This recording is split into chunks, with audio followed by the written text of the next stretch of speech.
Welcome to our CE Showcase. I'm Bryer, and today I'm doing yet another contest entry. I know, 3 contests in the past month. Pretty incredible. But this one is a special one because this one's being hosted by Canadian Studmuffin, also known as Larry Graves. Big fan of this channel. I've been a fan of this channel for a while now. Absolutely big fan, one of my big influences for what I do here, if I'm going to be honest. So what Larry has is basically the topic is listing 10 to 12 bands or artists and name their best album cover and also their worst album cover. So I decided to go with 10. I believe you can go up to 12 if you want to.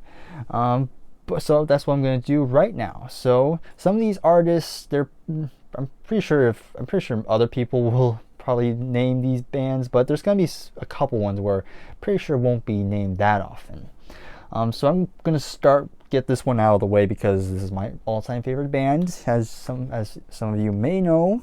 That of course is Queen, and I think no contest, the best album cover by them is of course from Queen 2. I mean, this image is just so iconic. Whenever you think of the band Queen, this is usually the first image you think of, and of course this would be a constant like motif, if you will, of their whole image, because they would revisit this certain image multiple times, of course, with the Bohemian Rhapsody video, and even in the video for One Vision, if you didn't know that. So yeah, this is obviously their greatest one. Now, when it comes to their worst ones, I mean, Queen's never, I wouldn't say never, but they have definitely had some hit or misses when it comes to their covers. And while most people would point to the Miracle, which I think I can go ahead and show real quick. Like, most people will point to this one as their worst, and yeah, it's questionable, but to me this is not their worst.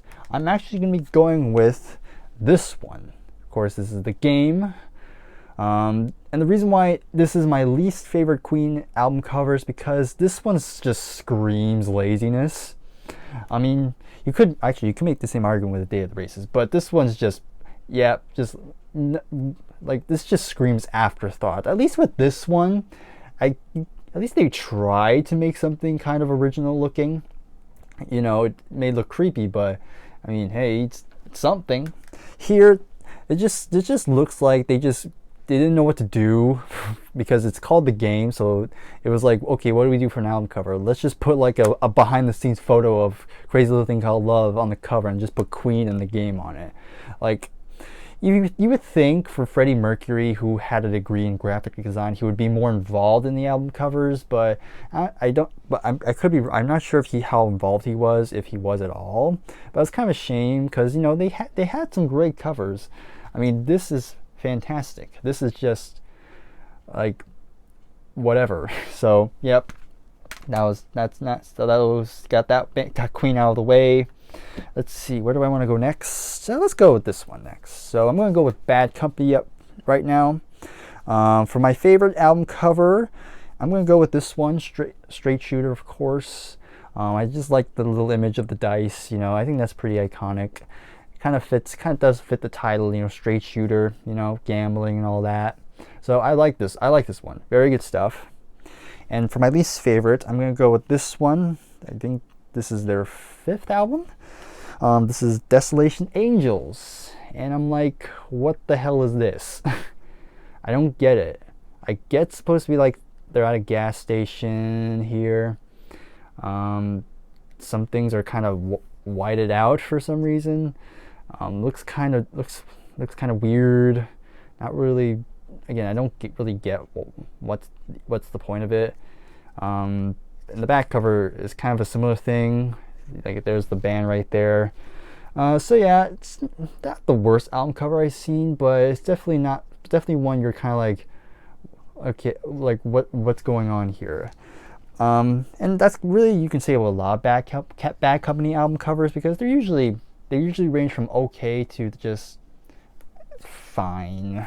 So yeah, that's my next one. So now let's go with one that I'm pretty sure quite a bit of people will mention, and of course we'll talk about Pink Floyd.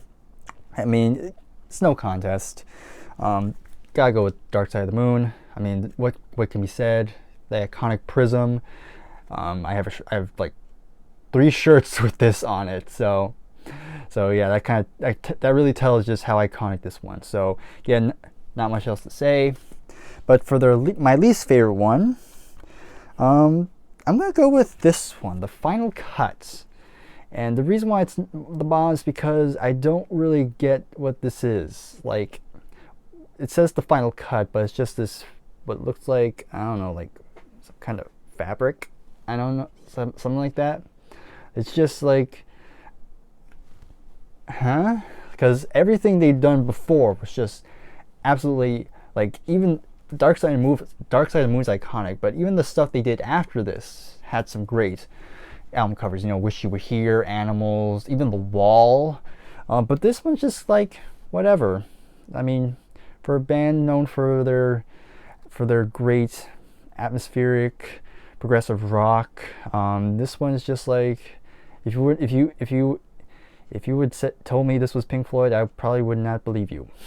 So yeah, that's all right. Let's go with Rush up next. Now Rush, another one of those bands where their album covers aren't amazing, but they have some nice ones, and this one's probably my favorite one. I'm gonna go with Grace Under Pressure from 1984, and I like this one because, yeah, it's weird looking, but I kind of like the colors of it. I really like this, very pastel. It's just very eye-catching to me. I don't don't really know what's going on, but it's kind of nice. I like it. It's like I said, it's just mainly the colors. I love the colors on here. But yeah, that's probably my favorite. And my least favorite, and this one, Presto. Just a bunch of bunnies and a hat. Kind of weird. I kind of get why, because, you know, Presto, magic tricks. I get it, but, you know, it's kind of like it's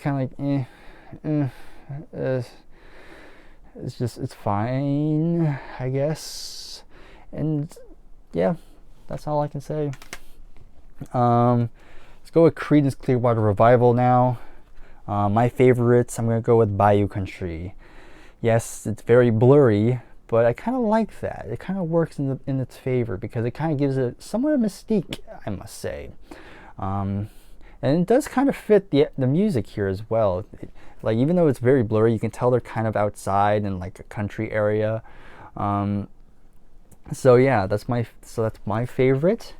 And my least favorites, and I'm pretty sure most people will agree with me, it's obviously this one, Mardi Gras. Yep. Kind of very strange. This is the first album where none of the band members appear on the album cover, which, knowing the history, you kind of understand why. So you have this girl on the cover, and of course they're holding a tambourine which has the Mardi Gras on it, and then you have the band name in this circular configuration. It has this very ugly text to it. Yeah, it's just very dull. And it's all gray, black and white too. It's just like, not good at all. Okay, I'm gonna save that one for last. We have like 3 more to go, I believe. All right, I'll go with Electric Light Orchestra next. For my favorite, I went with El Dorado. Of course, has that little Wizard of Oz thing. You know, you have the red slippers, and you have the Wicked Witch. Of course, trying to take the red slippers, I believe. But yeah, I like this one. You know, it's very eye-catching, and you know, I'm still kind of figuring out how it relates to the music itself. But you know, it's still a great image. That's kind of why it's my favorite, because I just like the image of how it looks. So yeah, not much to say on that. And my least favorite, hopefully people will agree with me on this, but it's going to be their 3rd album on the 3rd day. Yep, this is it. It's just black, but you have a little piece of the earth here, and then you just slap Jeff Lynne's face on it. Yeah, graphic design at its finest. Okay, last three. Gentle Giant next. Here's a band that I'm pretty sure not many people will bring up, but for my favorites, I am going with Octopus. And let me just bring out the full cover because you'll kind of see the whole scope of it. But you know, Octopus. It's just an octopus, but damn, that's a good painting. And it's done by Roger Dean. Of course, Roger Dean, famous for doing covers for Yes. And yeah, just look at that. Like, look at the detail he puts in, like Roger does on these. Like, look at that. It's beautiful. Absolutely love it. And you know, Octopus. You know, if you know why it's called Octopus, it really also fits. You know, there's 8 songs, so it tells you. So yeah, Octopus is my favorite. And now we get to their worst. And you know, they've had a couple bad album covers. Some people would say Giant for a Day is another very bad one. But I'm going to go with this one, because this is kind of the strangest one. And here we go. This is their second album, Acquiring the Taste. It's just this giant ass tongue, and it's watering. And why is he so, you know, hungry for? And you have this weird little bumps here. What could those mean? If you guessed a giant peach, then you'd be correct. But yeah, I get what it's trying to do. It's trying to be like tongue-in-cheek, you know, because again, it's supposed to be like a double entendre. But you know, it's kind of like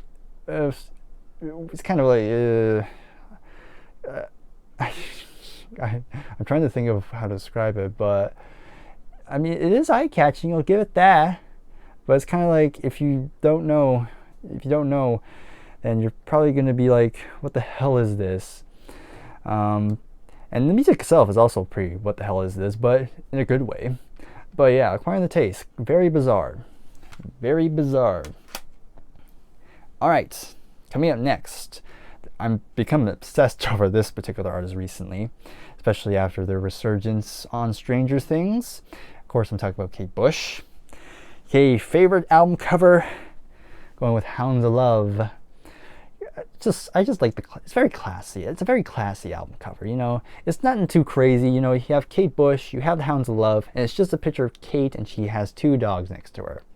That's all there is to it, but I just like it. It's very satisfying. You know, she looks great on the cover. Even the dogs look pretty cute as well. I like the text as well. It's simple, but it works, and that's what I love about it. And it still has that Kate Bush, pretty much is a good example of what Kate Bush is all about. You know, especially with her imagery. So that's my favorite cover by her. And then my least favorite, kind of a loophole, because I'm going to be talking about her debut album, of course, The Kick Inside, but I'm talking about the US cover. So this is the US cover. I'll put an image for the UK cover right now, so you just can see the comparison.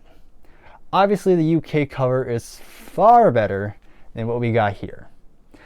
Like, I mean, she does look good on it. It's a good picture of her, but this picture does not at all, does not represent what the music is contained here. To me, this looks like some kind of country, this looks something like a Carly Simon would release, according to this album cover. Like, you know, like your typical country singer. So yeah, it's like, again, kind of a shame we never got like the UK cover here. I guess they thought it looked sacrilege because she was on a kite, but it kind of looked like she was on a crucifix, I guess. I don't really know, but that's what I'm guessing. So we're kind of stuck with this kind of bland, kind of generic image of her. So yep, that's my least favorite cover in the Kate Bush catalog. Again, UK cover is fantastic though. That's much better. Alright, and then I'm going to save my most controversial pick for last. So I'm going to talk about Black Sabbath. And Black Sabbath had, again, they're one of those bands where their album covers are very hit or miss. Sometimes they're fantastic, other times they're like, what were they thinking? And there are a couple like examples, you know, Sabotage, and I have Born Again. That's another one that gets flagged a lot. But I'm actually going to talk about an album that, again, might cause a stir for a bit, but I'm going with Paranoid. Oh, sorry. Well, actually, that's fine. This is their worst one. One of their worst, and it's just this weird image of like some kind of soldier, but it just looks stupid. It looks like something a kid would wear. It has a very dinky sword, and he's kind of looks like he's wearing a bicycle helmet. And he's kind of like in this very like how do you put this, you know, blurry kind of looks like he's running, I guess. I don't get what it's supposed to be. So I've heard it's supposed to be like paranoia, I guess. And of course, if you know the original album title was going to be Ward Pigs, but they changed it. I guess that makes more sense since it is supposed to be like a soldier. But again, the soldier just looks so dumb on it. He even has a really dumb expression on his face if you can actually see it. But yeah, they're one of their worst ones, in my opinion. So ending on a positive, my favorite Black Sabbath cover is going to be their debut. I mean, just look at that image. Just you see this, and that just tells you everything you need to know about this band. Just a cool image. Of course, the lady in the picture. For a long time, I thought it was Ozzy, but it turns out it's just this random woman they got. And you know, of course, it's like has this great color scheme, very dark, very foreboding looking, and that's just perfectly represents the music that's in this album. So yeah, that's my favorite Black Sabbath album cover. And there you have it. That is my entry for Canadian Studmuffin's channel. Again, big fan of this channel. If you're not familiar with him, please go check him out. Absolutely has great stuff. He does, not only does he talk about music, he also talks about you know, other stuff. He gets personal sometimes. He even does comedy videos, and he even does occasionally does like food reviews, which are fun to watch. So again, great stuff. Absolutely will keep watching. But thank you very much for watching. If you enjoy this, then give a like. Let me know your thoughts on my picks, and if you have any other ones I'm forgetting, let me know as well. So that's it. Thank you again, and I'll see you next time. Bye for now.